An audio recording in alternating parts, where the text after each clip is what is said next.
Hello everyone, it's pretty much 5 o'clock here on the eastern seaboard of Australia. So welcome to you all to this webinar entitled The Importance of Mental Toughness Now and Beyond the Covid-19 Crisis. And we're featuring today one of the leading global experts on mental toughness in Doug Strycharczyk, who's also CEO of AQR International, two of the developers of the MTQ psychometric concept and measure. My name's Paul Lyons. I'm from Mental Toughness Partners, and we're one of the AQR local partners. And I'm joined on the panel this evening by two prominent local mental toughness practitioners. Firstly, Leah Zalams. Hi, Leah. Do you want to introduce yourself and say hello? Yes, thank you very much, Paul, and thank you, Doug. And as Paul said, I'm Leah Zalams, and I'm based in Sydney. I am an executive team leader development coach, specifically in the science and technology market. And a lot of my coaching, mentoring, training is centered around the mental toughness model. So really pleased to be here. Thank you. Thanks, Leah. And also joined by Steve Azimudis, Principal of Sage Learning and Development. Hi, Steve. Hi, Paul. And I'm based here in Melbourne and came across MTQ around 5 years ago. My background was undergraduate, postgraduate psychology, 17 odd years in the pharmaceutical industry, in sales and sales management, and then in training and L&D. So, I know a lot of the participants today may have come from pharmaceutical industry or organisational backgrounds. So we're looking forward to Doug taking us around the 4 season subscales. So back over to you, Paul. Thanks, Steve. And Claudine Rowlands from AQR is managing the call, although she's not visible right now. And we'll be able to answer all of your questions, or hopefully most of them, at about 5:45. So please send them through the chat panel, and we'll answer them as we can. So without further ado, welcome to Doug, calling in from AQR headquarters in the UK, in Chester in the UK. Hi, Doug. How are you? I'm very well, Paul, and greetings to everybody in Australia, especially my colleagues on the panel who have got at least as much experience now of mental toughness as I have. Well, I'm not quite sure about that, but perhaps all of us combined, we may get close. But thanks, Doug. I'm going to kick off with a question because we're really interested to understand, in the context of COVID-19, the importance of self-awareness and how a mentally sensitive person and a mentally tough person may think and behave in each of the 8 subscales of the 4 C's framework, which I think is going to magically appear on the screen behind you any moment. Right. So can everybody see the pizza image? Not yet. No. Oh, yes, we can. In front of you. Yeah, we can. Yeah. It should be on screen.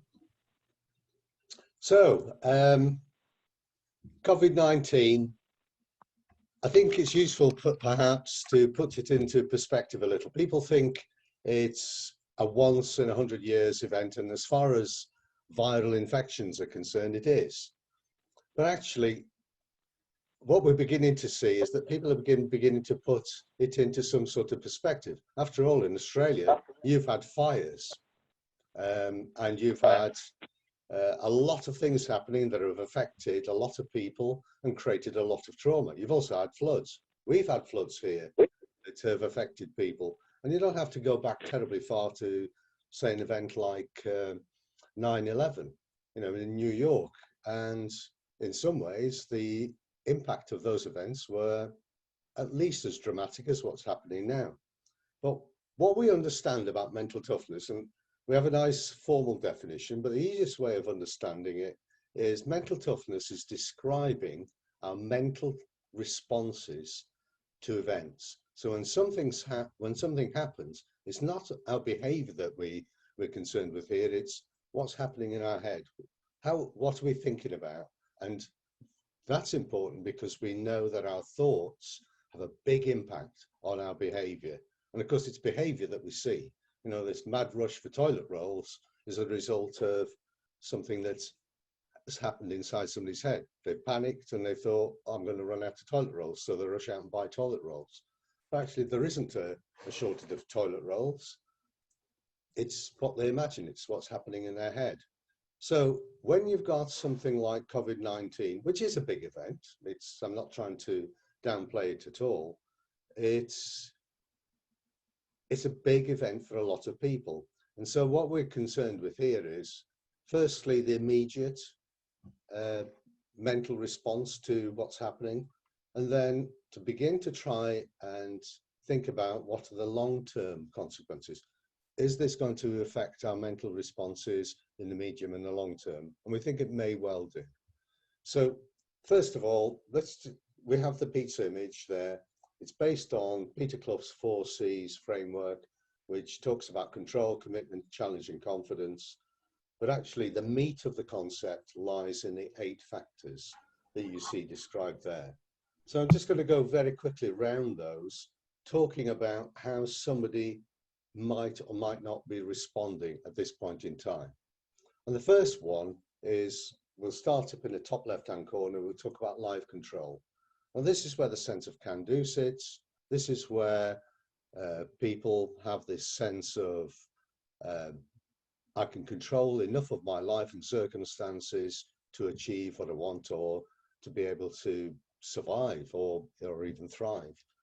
The interesting thing is, right at the moment, we are getting inundated with calls from businesses, coaches, and individuals. And they are falling into 3 groups. The first group are what I would call senior leaders, senior and middle leaders, who are suddenly finding they're beginning to struggle a little. And one of the things that we see is, most of the time, in normal times, whatever normal is, most people can feel generally in control of their life, their circumstances, their workplace, and so on. But if you've got an average level of control, that probably works for you most of the time. If you get subjected to an extreme pressure and that pressure is sustained, your sense of control begins to change. You begin to think, I'm not in control. I can't control this. Things are happening all around me and I am not able to influence them, and this is impacting on the way I can achieve things. So when you look at life control, what we think is beginning to happen is that some people are beginning to feel, I can't control this. And if I can't control this, we know, the research tells us, we get stressed, get more and more stressed. But there are some, obviously, the more mentally tough on this scale, who feel, no, well, I can't control everything, but there are bits that I can control, and I can manage those bits, and those bits will help me to get through this. So that's an example of the impacts of, say, life control, the life control element of mental toughness. But you've got a similar impact with emotional control, because in normal circumstances, we've actually got an example that we can show a little later of a senior leader in an organization who's generally mentally tough across all the scales, but on one factor, he's got a degree of mental sensitivity, and that's the emotional control factor. In normal times, he and his team are able to live with that. He might have the odd outburst, but the team is pretty good at helping him to, recover from it or deal with it. He's now working on his own from home. He's separated from his team, and he's beginning to struggle because he has his outbursts, his emotions begin to take over, and he finds he can't get out of it. So again, what we'll see here is people who've got high levels of emotional control will be able to keep that. In Britain, we call it a stiff upper lip or whatever.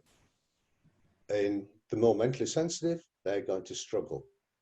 I think we're also going to see an impact on the commitment construct, because what we're also beginning to see is when we look at goal orientation, most of the time, somebody who's mentally tough on goal orientation is somebody who likes to set goals for themselves and likes working to goals. Well, we've now been in 3 or 4 months of, I would say, extreme uncertainty. Nobody can tell us when this is going to end. Nobody can tell us whether there's a cure. Nobody can tell us when we can come back and work on the, at least in similar circumstances to those that we were working in 2019. And so for people who've got a moderate level of goal orientation, that can be quite a struggle because they can't set goals. And people who've got high levels of goal orientation, they might be able to set some goals for themselves. So again, what we think is beginning to happen is a degree of polarization. And the same is going to apply to each of those factors.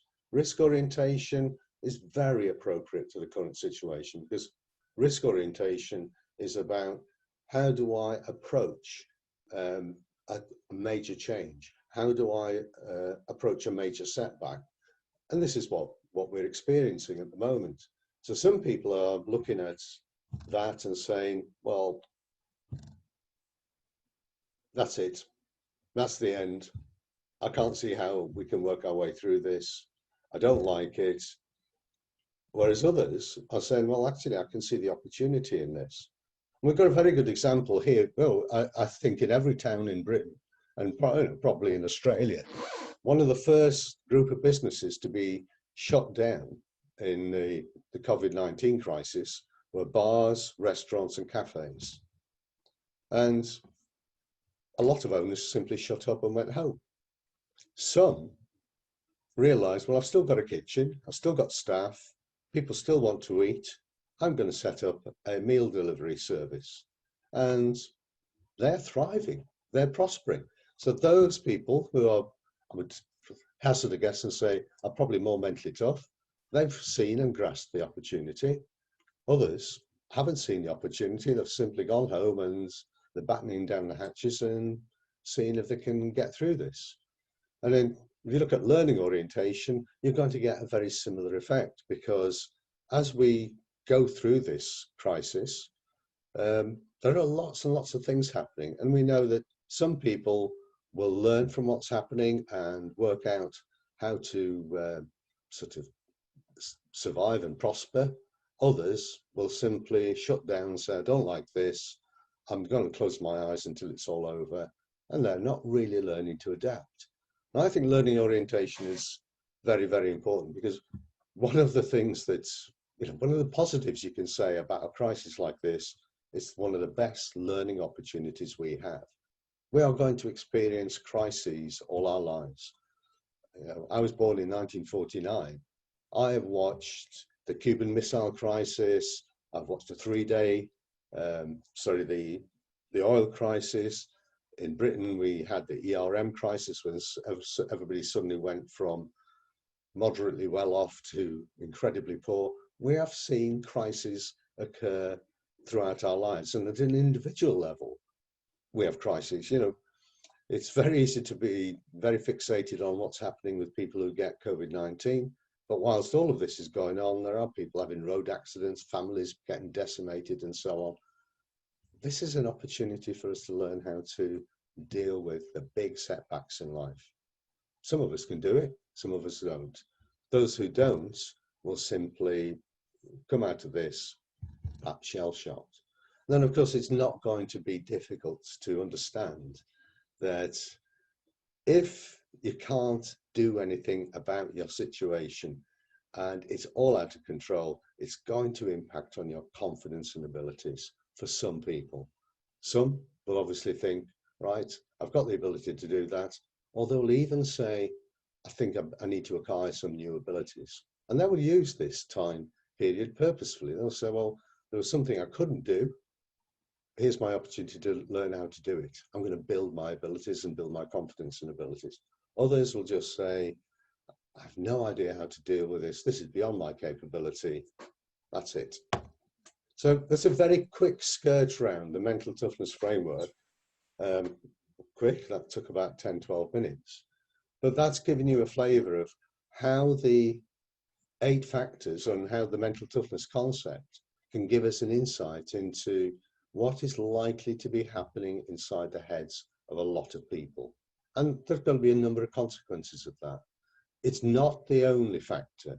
Obviously, somebody who has got very good social support, family support, and maybe have a very supportive employer may well be able to achieve a bit more. The mental toughness may be protected, the mental toughness may be developed.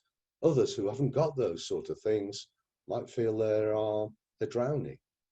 So other factors are also important, but what we know is our mental responses are going to determine an awful lot of how we respond to the current situation and a great deal of what our future responses are going to be like, how we're going to behave when all of this is over. Hopefully it will be over.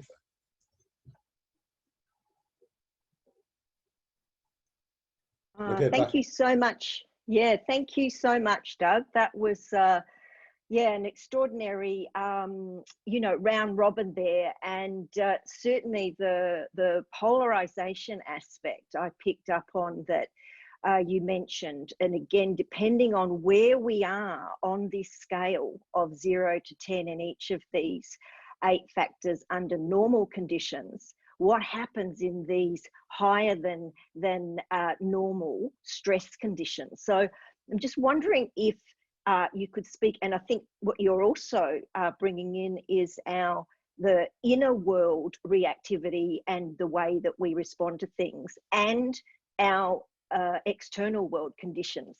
So yes, there is a lot of factors at play, but I think one of the things certainly that I'm seeing is that the mental health, mental sensitivity, mental toughness spectrum, and where that sits in relation to mental health from a well-being standpoint, and those people who are prone to experience greater mental health issues under these extraordinary stressful times that we have right now. Just wondering if you could speak to that a little bit. Well, we're fortunate, Leah. It's a really good point, and there are 2 things that we'll throw into the mix here. One is we are very fortunate that one of the leading researchers in the area of mental health is the Adolescent Mental Health Research Unit at the University of Basel. That's in Switzerland, and they have carried out a lot of research on mental toughness and its relationship with mental health. I mean, for instance, they're the people who identified that mentally tough and mentally sensitive people experience anxiety in the same way, and they experience it equally, but mentally tough people deal with anxiety, mentally sensitive people tend not to. The same is true for depression. There's a recent study, very recent study from Costas Papageorgiou in the Queen's University Belfast, which shows there's a correlation between mental sensitivity and suicidality. So we know that there are links, but at the University of Basel, they carried out about 3-4 years ago a really interesting study that has got applications now. They looked at students on the final year of a 3-year degree program. There was quite a large number. I can't remember whether it was 600 or 800. And broadly, half were mentally sensitive, half were mentally tough. Now, they simply wanted to understand what was the impact of the pressure of the final year. Now, everybody knows that that is the big pressure year. You know, you've been there for 2 years and now suddenly you're under a lot of pressure. You've got to get good exam results. You've got to get good assignment results, because in 9 months' time, you're going to leave here and you've either wasted your 3 years or you've optimized your 3 years. And we know that, you know, student suicidality is a factor here. And what they did is they assessed this big group of students at the start of the final year, and then they assessed them at the end. They didn't do anything in between times because they simply wanted to see what was happening. And as expected, they found that the more mentally tough achieved better results than the more mentally sensitive. But what they also found, and this is really interesting, is that the mentally tough became more mentally tough and the mentally sensitive became more mentally sensitive. So this is why we think in times of high pressure, you see a flattening of the normal distribution curve and you see a degree of polarization. Now, a lot of those impacts are fairly short-term impacts. What we're in here is we are now in a situation where, certainly in the UK, lockdown started in January, we're in February, we will probably continue for another 2 or 3 months. Now, any of us who are involved in people development know that we often talk about developing habits and developing new habits, and habits develop over time. So if you look at the little example I gave before on 9/11, that was short and sharp. That happened, but it was over within a couple of days, and people responded, but then people went back to their pre-9/11 behavior because there wasn't a time to embed new habits and new behaviors. What we're seeing here is, I think we will see new behaviors emerge, new cultural norms, new behavioral norms emerge. Mental toughness might not change, but we'll certainly begin to behave in a different way. Now, as you know, Leah, and I think a lot of people know, we work very closely with Peter Clough, Professor Peter Clough. And one of the again, looking for the positives in all of this, is we realize we've got the opportunity to do a major study of our own. So what we are going to be doing, what we are actually doing, we've just started, is we're going to people who completed the mental toughness questionnaire in 2019 and asking for volunteers to complete the same questionnaire in 2020 now. So these are people who will have experienced Covid-19 and all its implications for several months. We want to see what has been the impact of mental toughness. And we have a hypothesis. We shouldn't say what the outcome will be until we've looked at the data. But the hypothesis is we're going to see a similar result to the result that was achieved at the University of Basel. We will see polarization. The more mentally sensitive becoming more mentally sensitive, the mentally tough becoming more mentally tough. Yes, thank you, Doug. And that will be interesting to see, because again, what's the impact of all these externals on how we're responding and how we're thinking and the meaning we're making of things. And I guess, with the polarization, are you attributing that to a greater level of self-awareness, or is that happening, because people are, buttoning down the hatches, as it were, in their, what they're familiar with, what their natural unconscious go-to is? Well, that's a really good question, because I think it's central to this, but it's also central to everything we do in around the mental toughness concept. I don't think it is self-awareness. I don't think people are particularly self-aware about the mental toughness or mental sensitivity. A mentally tough individual simply is aware that they've got a quality that enables them to survive. But then they don't think in terms of the 8 factors. They don't say, well, I've got great life control. I've got a higher than average level of emotional control. They don't think like that. They just know that when something happens, something kicks in and they can deal with it. And the same is true, and it's probably more relevant for the mentally sensitive. When something happens that's adverse for a mentally sensitive individual, they simply stop. They just think, I can't do this. But they're not thinking in terms of these 8 factors. They're not thinking, I'm letting my emotions run away with me, or achievement orientation. If I just made a little bit more effort here, I could get through this. They're not thinking like that. And so I think the notion of self-awareness is critically important here. The more that we can create self-awareness, the more people can understand what it is about what's going on inside them that either holds them back or helps them to prosper. If you can do that, then you're getting towards the holy grail of development. You're getting towards being able to select and target interventions to a real and precise need. We still throw things at people, throw tools and techniques at people. We still see fads developing. Everybody should do this, everybody should do that. And the reality is, a lot of those tools and techniques work, but they don't all work for all people. Here we've got the opportunity to understand why some work for some people and why others work for others. If we can get to that level of self-awareness, I think we would have a much better response to crises and to, you know, all of these kind of situations. Yeah, and I think that was definitely one of the big takeaways from the Mental Toughness Conference you put on last year in June, where you're bringing together practitioners and the researchers so that we can cross-pollinate our experiences and the research to direct this far more effectively and provide evidence-based interventions, as you say, that can be more targeted. Yeah. So, you know, thank you for all your support and continued investment in research into this. It's really, well, when you attended that conference, I had with me one of my other colleagues, Dr. John Perry. And John has more recently been introducing something into understanding this that I think is quite important.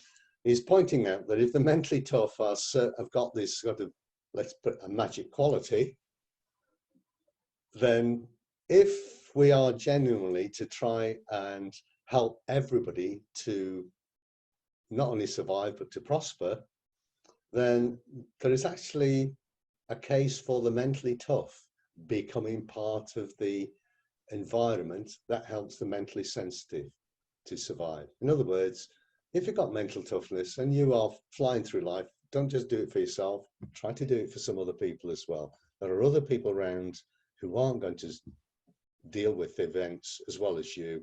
Help them, show them how. Thank you, Doug. And I think that's a great segue into Steve's questions for you as well. And that's exactly where I have landed as someone who has been always on that drive and high performance, driven for high performance. And now I am totally committed to working with those who, you know, have more challenges, and how do we you know, embrace the mental sensitivity where the creativity and the intuition and all that wonderful innovation sits there. We want to embrace that and together link arms and create this new world order, as it were. So I'm personally very excited to be part of where this is all going. So thank you again. Well, thank you, Leah. Doug, I'm going to get you to go to the your third slide, because I think people are going to be interested in that, and those of us that are accredited with, you know, other psychometrics, personality profiles, and so on. I think your third slide shows the links between, you know, neuroticism, you know, or emotionality, depending on the profile that you're using, and so if you want to just talk us through that, I think, yeah, there's some fascinating links that you've found there between neuroticism or emotionality. So increased or high neuroticism and links between, you know, negative effects on emotional control and those sorts of things. So talk us through some of the links that you're finding there on that slide. Well, just to give a little bit of background, I mentioned him earlier, Dr. Kostas Papageorgiou, who is fast becoming academically the new kid on the block. He's doing some really remarkable things. And he has started a line of research that is going to impact on our understanding of the way interventions, tools, and techniques work. And to start, he decided to look at the relationship between the mental toughness concept, a behavioral personality model, and for obvious reasons he selected the Big Five personality model, which is the most reliable and the most widely used in the world. He also looked at stress, and he's got a particular interest in something called the dark triad, which people will know as narcissism, Machiavellianism, and psychopathy. There isn't actually a concept that can be described as the dark triad, but these three are traits that we can recognize. And commonly, people think that as you go up an organization, you tend to demonstrate more and more of these tendencies. And sometimes, well, most people assume there are negative consequences of these. So what he did is he got a large number of people to complete the mental toughness questionnaire, to complete a Big Five personality measure, a dark triad measure, and a stress measure. And he programmed his computer to identify the links between the core constructs. And what you see in front of you is a network which describes pictorially those links. So you see the mental toughness constructs are highlighted in red, and you can see challenge, commitment, confidence, and control. The Big Five measure are highlighted in purple. I hope it comes over as purple. So you've got openness to experience, conscientiousness, agreeableness, extroversion, and neuroticism. In the bottom right-hand corner, you've got the stress measure. So that's simply an assessment of how stressed you are. And then in green, you've got the three elements of the so-called dark triad. What he found, or what the research found, is they are connected. And they're connected in interesting ways. And you can see a lot of connection lines. The thickness of the line represents how strong that connection is between the particular constructs. So if you look at commitment, you can see it is very closely linked to the behavior conscientiousness. So our goal orientation and our achievement orientation is to some degree the source of our conscientiousness. And that's what we'd expect. We can see that in other areas there are very low connections. So commitment isn't a great factor in agreeableness.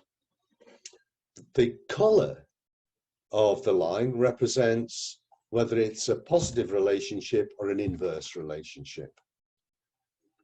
So what we can see here is that if you look at challenge, it's very closely linked to openness to experience. It's what we'd expect. Commitment to conscientiousness. It's what we'd expect. Control, inversely related to neuroticism. Again, pretty much what you expect. And confidence, very closely linked to extroversion. Again, what you'd expect. We've always known that agreeableness doesn't always sit happily within the Big Five framework, and it just seems to sit there. It's outside of all of this, but we can see very close links between mental toughness constructs and 4 of the Big Five constructs. Well, there are 2 interesting things here. I'll touch upon one, and it's moderately disruptive and controversial. We'll look at narcissism, and this has now been supported by 5 papers. What this is saying is that confidence is very closely related to narcissism, as is extroversion. And what this is also indicating is that narcissism isn't necessarily a negative quality. After all, if at its core, narcissism is simply, I think I'm great. What people are worried about are narcissists who say, I think I'm great, and I think you're useless or inferior, and I'll treat you that way. But what Costas' research is showing is that a mentally tough narcissist doesn't demonstrate, as a rule, generally, those maladaptive tendencies. So that's an interesting little piece of work, and is demonstrating how the mental toughness concept is beginning to be useful to help us rethink some ideas that we've been familiar with or using for some time, but perhaps not fully or properly understood. But coming back to perhaps the fundamentally more important picture, this is the average network for the group of 800 people who participated in the study. So what he found was that when he looked at the individual networks for all 800 people, they were all unique. They were all different. Now that is very significant, because what he began to understand, or what he's begun to understand, is if each person has a unique network, and just imagine for a minute that this is somebody's unique network, and you want to develop, say, their confidence, what you might do is you might introduce a tool or a technique that will target confidence, but because of these connections, it might well also develop their extroversion, might develop narcissism, and it might adversely impact on their neuroticism, because this is an inverse relationship. And it might even have some impact on challenge. In other words, when we're developing people, we know two things. One is we know that some tools work, but other tools don't. Or sometimes we can use the same tool or approach with a person and it doesn't work with the next person. And we stand there scratching our heads and think, well, I'm not sure why that's happened. What Costas is suggesting, and it sounds plausible, is that each one of us has a unique network, and whether an approach works for an individual depends on the nature and shape of their network. So that is, again, kind of a major breakthrough, because what he's using is the mental toughness framework to begin to understand why some tools work for some and some tools work for others. But he's also beginning to show here that perhaps we have the explanation for why when we introduce an approach or a tool or a technique to somebody, yes, we get the impact we were looking for, but we can sometimes get an unintended impact or an unintended consequence. So, again, going back to this illustration, we've targeted confidence, but suddenly this person is becoming more narcissistic. Now, we didn't intend to do that, but it's a byproduct of their particular network.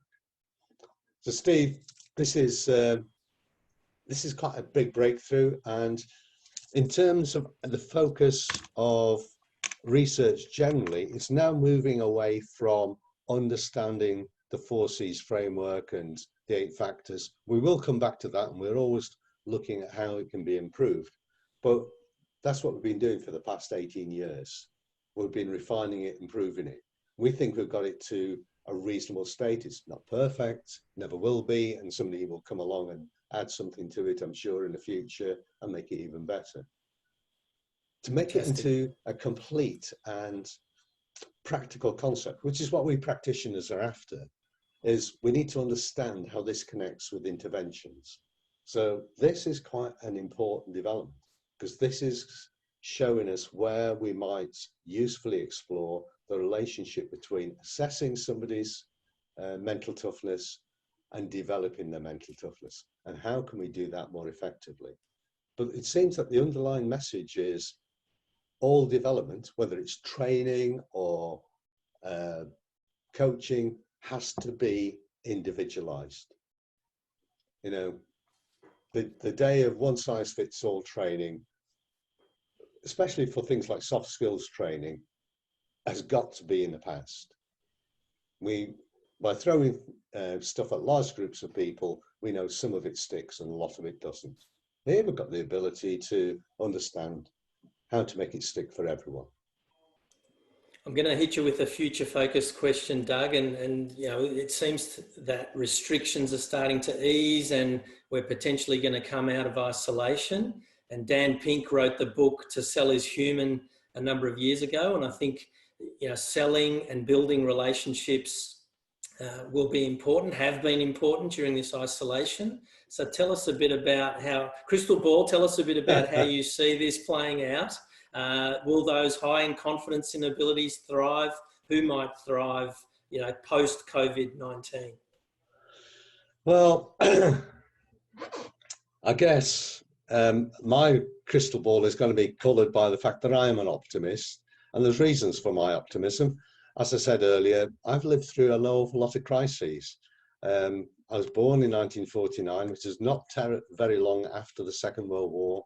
I remember bomb sites, wrecked buildings and things like that. But within 10 years, even a society that had been devastated in that way, and we haven't got wrecked houses or anything like that at the moment, has managed to recover. So generally, we have the capacity to recover. And if enough of us learn from our experience, not only do we recover, but we generally take 1 or 2 steps to be better than we were before.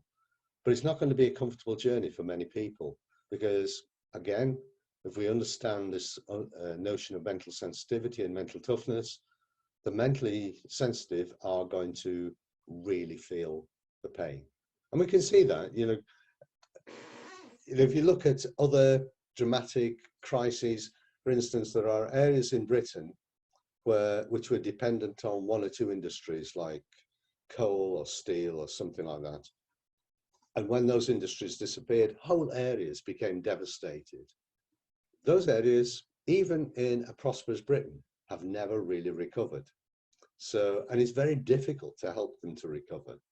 So there is a challenge about making sure that we bring everybody with us. And of course, if you can help and show the mentally sensitive how to recover as well as the mentally tough, you're going to get a faster recovery and you're going to get a better response, a quicker response. And people are talking about a bounce back. I'm not sure there will be the kind of bounce back that people are talking about, but there is a general determination to recover. But what we're also seeing here in the UK and elsewhere, I mean, in the States, unemployment rates are rising dramatically. Cash flow is an issue for businesses.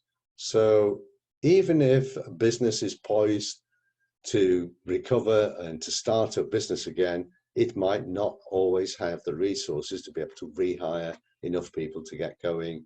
People might have learned some interesting behaviors. I saw yesterday that savings rates are rising dramatically. So people, where they have money, are beginning to hoard it because they're beginning to realize they might need it for a long time and they might need it for yet another rainy day. And yet a lot of the predictions of recovery are based on the notion that the minute that the lid's off everything, people are going to rush out, fill restaurants, rush into shops, buy everything that's on the shelves and so on, and the economy will get going again. I'm not sure it's going to be quite like that. And I think we've still got to evaluate a lot, the crystal ball gazing. I could be completely wrong, but this is how I think it will pan out. And I do come back to the thing that we spoke about with Leah earlier, that we will have for a while a kind of have not and a have society. The mentally sensitive will be in one camp and the mentally tough will be in the other. And initially bringing them together and getting to work collaboratively together will be a challenge, because the mentally tough will are likely to become very focused on what they need to do. They won't necessarily always think about engaging everybody else around them. That's sometimes one of the characteristics of a mentally tough person. It can sometimes be an upside, but it can sometimes be a downside. So I do see recovery and I do see a positive future, but how that's going to pan out exactly, I don't know. Thanks very much for that, Doug. Some really exciting research going on. And then, as you just mentioned, the challenges that the mentally sensitive have. And we've had some really good questions coming through, and please keep them coming. I'm going to try and batch them together. There was a question here from Joe Pollard, who was talking about in what ways can mentally sensitive people be useful or constructive in these current times or circumstances. And I think also Lisa Prescott, you echoed that question as well. So I'm wondering, Doug, whether you can talk a little bit more about the advantages of being mentally sensitive in these times. Well, the mentally sensitive do have potential advantages, but as we discussed with Leah, it rests entirely on being self-aware. If they aren't self-aware about some of the characteristics of mental sensitivity, you won't get the advantages. So again, being able to assess and show somebody how, what their mental sensitivity looks like and where the potential potential advantages might lie is going to be critically important. I guess the two most important characteristics that they can bring to the party, one is we know that mentally sensitive individuals tend to be creative in a different way to mentally tough people. Now, in order to fuel the recovery and sort of move to the next phase, we may well need a lot of new ideas. The old order in a lot of things is going to disappear. So we can't just rely upon one kind of creativity. We might need more than one kind of creativity. So to harness the insights of the mentally sensitive and their ideas, their responses, is going to be quite important. It's going to be important anyway, because there's no point introducing new strategies and new plans and new ways of doing things if the mentally sensitive don't buy into it. The other thing is that the mentally sensitive do have a better awareness of overload than do the mentally tough. And there's going to be a big requirement now to make a big effort. And of course, one of the consequences of making a big effort is burnout.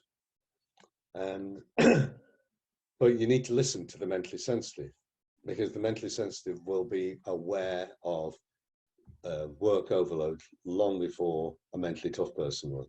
In fact, people with very high levels of mental toughness don't recognize the warning signs of burnout. So these are two of the ways in which they can do it. But I think the most important thing is mentally sensitive at any time can account for 30 to 40% of our population. That's big enough to make a difference. So we do need to listen to their perspective, and we need to take their concerns into account. So we can't move forward with only half of the population. We need everybody here. Thanks, Doug. You touched on there, and another question actually from Joe is it possible to be mentally tough and still creative or innovative? And I think you touched on it's just a different kind of creativity, but wondering if you can expand on that for Joe and myself as well. It's a really good question. Yeah, it's a very general trend. And Pete, again, this is some work that Peter Clough's been doing. What we find is that the mentally tough tend to be, I'm just trying to remember the term now, when they're creative with other people, they tend to hold to their own views, divergent. The mentally sensitive tend to be convergent. However, the mentally sensitive will often see events from quite a different perspective to the mentally tough. And Peter will often use this little example. If you look at two famous Dutch artists, Van Gogh and Vermeer. One, Van Gogh, we obviously haven't got him to complete the mental toughness questionnaire. If we look at the characteristics of a mentally sensitive individual, he probably ticks all the boxes. And yet his style of art was completely different to everybody else at that time. So much so that he was derided, so much so that he couldn't sell his paintings. He used to have to give his paintings away and trade it for food. And he bemoaned that he wasn't recognized and wasn't successful. And everybody knows the famous story of, in desperation, he eventually cut his ear off. Vermeer, on the other hand, when you look at his characteristics, he ticks out the boxes of all the mentally tough. But his paintings are much more conventional. They're much more precise. They're much more logical, if you like. And he was a huge success in his lifetime. He became incredibly wealthy. And these are two people who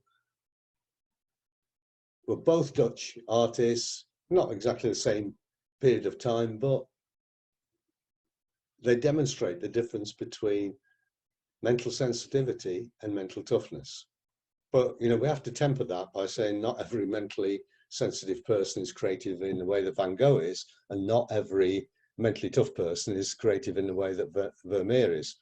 These are statistical observations. So they talk about trends and likelihoods, not certainties. But they are there. Excellent. Thanks, Doug. I've got a couple of people have asked the same question, really. Glenn Behenna and Robert Rossano, just wondering if there are any trends between or any trends around age and mental toughness. So do you become mentally tougher or more mentally sensitive as you age? Yes, there is a piece of research that was carried out. As you know, when people complete the mental toughness questionnaire, they often give us additional pieces of information like what level in the organization they work at, age, and one or two other, gender. And Dr. David Marchant and Peter Clough accessed our database, extracted all this information, and they identified 4,500 people between the ages of 18 and 65 for whom we had to clean data. And what we found was very, very slowly and gradually over that time, mental toughness scores increased. Now that makes sense. That's on average. That does make sense because we know that part of our mental toughness is genetic and part of it is experiential. It's based on learning from our experiences as we go through life. Obviously, the older we get, we have more experiences. And on average, we learn from those experiences. So as we get through life, we begin to deal with events a little bit better. However, that's an average. So that's an interesting observation. That's not necessarily true about every individual. There will be some individuals who become more mentally sensitive over time. They might start as mentally tough, but their reaction to events might be such that it creates mental sensitivity. And vice versa. You might have people who are comparatively mentally sensitive, but for one reason or another, maybe they had a great coach who showed them how to reflect on events, they suddenly become much more mentally tough. But on average, there is a very slow increase in mental toughness over time. But we don't know yet what happens past 65. And that might be something that's of interest in the future because we do have a growing elderly population. Thanks, Doug. And at the other end of the scale, a comment here from Elaine Silver, who's commenting that she sees enormous mental sensitivity and increased depression, anxiety, and suicides amongst the young. Wants to find ways that she can reach out and support them. And I'm wondering whether that's something that's come up in your research and case studies around mental sensitivity in the young, and whether there's been any findings out of that, either anecdotal or preferably evidence-based. Well, all of if anybody who's really interested, there are now, I can't remember, 10 or 12 peer-reviewed pieces of research on this very area from the University of Basel. That research unit is an adolescent mental health research unit. And what they have found is, as I mentioned earlier, that everybody gets anxious, but the mentally tough deal better with anxiety. Everybody gets depressed, but the mentally tough deal better with depression. They have one really interesting study which shows that the more mentally tough sleep better, they go to sleep more quickly and sleep more soundly. They get a better night's sleep than the mentally sensitive. And we think that's probably correlated or related to another piece of research, and that's on directed forgetting. There's another piece of research that shows when something adverse happens, the mentally tough appear to have the ability to put it to one side, almost stick it in a box in the head and put a lid on it and move on and not allow it to derail them. The mentally sensitive can't do that. It runs round and round inside their head, and they can't get it out of their head. So if you think about it in terms of going to sleep at the end of a day where something untoward has happened, a mentally tough person is going to be able to say, right, that's it, that was today, I'm going to sleep, tomorrow's a new day. A mentally sensitive person isn't going to be able to do that. They'll dwell on it and they won't be able to get off to sleep because it'll be gnawing away in their head. So there's an awful lot of research on that, and Costas, of course, has added to that with his suicidality studies, which are on students in higher education, which is a big growing issue. The suicide rate in student populations is rising dramatically. Why that's the case? Well, understanding the mental toughness and mental sensitivity is one part of the equation, but there's going to be others. It's like we're now bringing people into universities and colleges that would never in the past have gone to a university or a college. So are they actually ready to go and, you know, experience that kind of life? We don't know. We're bringing an awful lot of people into situations without always understanding the implication of putting them into that situation. So for instance, in Britain, Tony Blair declared that 50% of young people should go to college or into further or higher education. And we've pretty much achieved that goal. But when he stated that, it was only 10%. So, you know, it was much more self-selecting then. It's not as self-selecting now, it's a norm.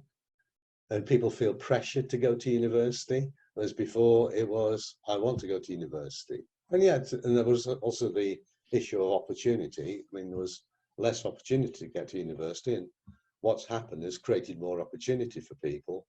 But we're also, I mean, I know this from my children, my grandchildren, that in a lot of schools, there is a pressure to go to university. You know, you've got to get to university, and sometimes that's derived from the school wanting its best figures. You know, we want to show that 80% of our students go to university. So there's kind of a subtle pressure on young people that you've got to go to university. It's not necessarily always the right way to do it, and it creates pressure and stressors for people. It's a wider issue than just mental toughness and mental sensitivity, but understanding somebody's mental toughness and mental sensitivity does tell us how to deal with the pressures that that young person might be under. Fantastic, Doug. There are some brilliant questions coming through, and we're running very short of time, probably a minute or two to go. So I'm just going to pick one that I think you might be able to answer reasonably quickly. So Donna Brown is asking, can you have strengths in some of the mental toughness areas and weaknesses in others? Brilliant question. It's one of the things that is influencing what we do at the moment more than anything else. So this is a real live example, and it's actually a fairly current example. This is a mental toughness profile for a middle stroke senior leader in a big international business who has generally been successful without any real problems. This is the individual who had a team, a really good team. He'd built a team over a long period of time, great relationships with the team. He and the team were high performers. Along comes COVID-19, the team's scattered, everybody's working from home, and he is suddenly struggling. And he's struggling not only because of the dispersal, but because the organization is, I'm trying to not to give away who the organization is. They have suddenly won a large number of government contracts, and they've got to deliver a lot more than they would normally have to deliver. So under pressure in a number of ways. So we look at this and then we say, this person's got an overall mental toughness score of 7. And the question there, is this person mentally tough or mentally sensitive? Now, most people say, oh, mentally tough. But that's not actually accurate, because what we can see when we look at the factors, and this is the importance of the work that has enabled us to understand mental toughness at that factorial level is that we can see on 6 of those factors, that person is distinctly mentally tough. On 2 of the factors, this person is mentally sensitive. And when we work with the mental toughness concept and the measure, this is much more common than we would expect. It is pretty much, this is probably more normal. You know, people have these little extremes or little kinks in their profile. In normal times, this individual doesn't have a problem because, yes, they react emotionally and they show their emotions, but the team deals with it. You know, because the team's got used to it, and the relationships in the team built on this person's confidence and their interpersonal confidence enables him for this to not be a particular issue for them. And the learning orientation, that largely sits within the team. So when things happen, the team kind of says, well, what happened? Let's extract the learning from it, and then they share it with the boss. So the boss doesn't have to be the person who does all the learning. The team can do it.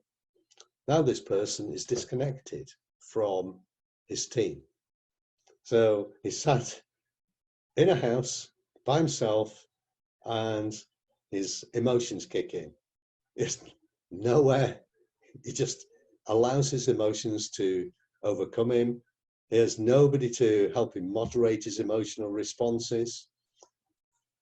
Events are occurring, and he is again slightly disconnected from the team, and so he isn't getting the kind of feedback from his team that helps him to deal with a low level of learning orientation. This person is suddenly feeling the heat, suddenly struggling, and this is a person who in December was a high performer. And so what we know is it's very rarely useful to talk about somebody's mental toughness and mental sensitivity. We are actually working with a really interesting character at the moment who is generally mentally sensitive, but has an interpersonal confidence score of 10. So we also see the reverse of this, of what you see on screen. What is important is understanding the individual's profile, understanding where their sensitivities lie and where their mental toughness lies. Mental toughness and and it's, you know, talking about mental sensitivity is a useful concept, but that's the trouble with a lot of concepts. They are very high level concepts and they need to be understood at a level where practitioners can use them. So this is what we've been able to do with this sort of concept. We've been able to operationalize mental toughness, and we've been able to get it down to a level of understanding that people can use. And when you think about, I mean, I think when we came over to Australia, you probably remember John challenging the idea that you could have 16 different types of people. There aren't 16 different types of people. There are thousands of different types of people. And this kind of profile and this kind of analysis and this kind of detail allows you to get to those thousands of different types of people. So that's a really great question, because if there's anything that we've learned, you know, a lot of the research behind developing the 8 factors is something that I've been personally very involved in. I'm hoping that in due course we get a PhD for this, but the consequence of understanding this level of detail, the factors, has led us to understand exactly the point the questioner was making, that perhaps there's no such thing as there is such a thing as mental toughness and mental sensitivity, but it's not as useful a concept for practitioners as understanding the concept in this kind of detail. This is the important bit. Fantastic, Doug. And I think we should say for those who don't know, that's the MTQ Plus dashboard, isn't it? It is. That's the level of information that you would get on an MTQ Plus measure and report.